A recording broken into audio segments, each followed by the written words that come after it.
Creativity in education is seen as the ability to move away from product outcomes and become connected with imaginativeness. There are many relevant but not definitive criteria for being creative, including innovation, control, inventing and questioning, mindful learning, and risk-taking. Tom Bennett believes children are naturally creative. Every time they dream or discover something new that is beyond their original senses, they're being creative. In order for children to practice and develop this creativity, we as practitioners need to provide them with something to create with. For example, paint is a painter's tool, as wood is a carpenter's tool. Following this stage in the learning process comes knowledge, understanding, and comprehension of how to create something, how to use the tools effectively, how to construct ideas in your head, and finally to bring these ideas to life. Tom Bennett uses the following metaphor to help us understand creativity.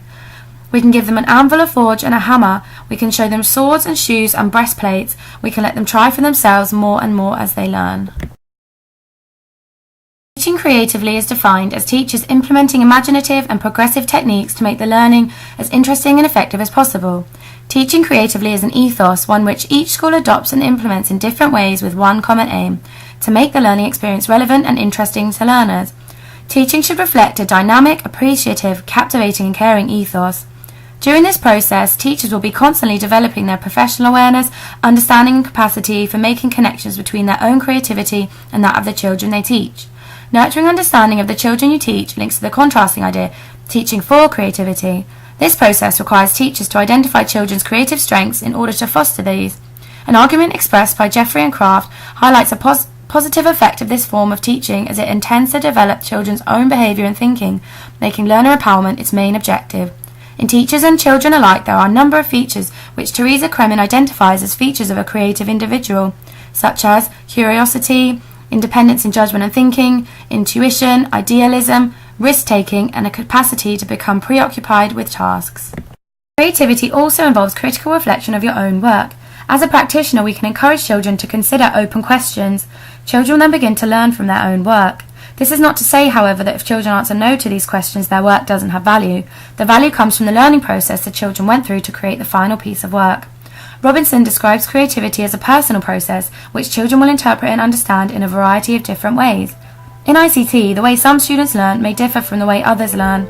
Therefore, an important tool in teaching ICT is to motivate all students.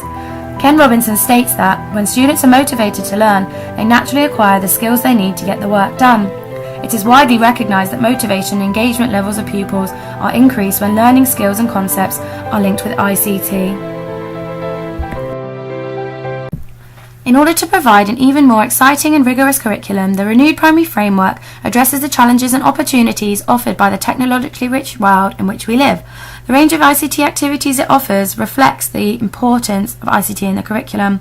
This ranges from the use of video and sound to supporting visual literacy.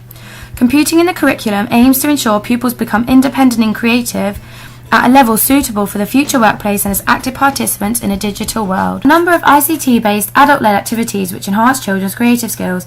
Audacity, a piece of software that allows children to record and edit sound, allows them to make connections between text on a page and text how it sounds. This can be incorporated into music, poetry, and creative writing projects. Studies have shown that the integration of sound into a project allows the development of communication skills whilst making it more exciting for the pupils.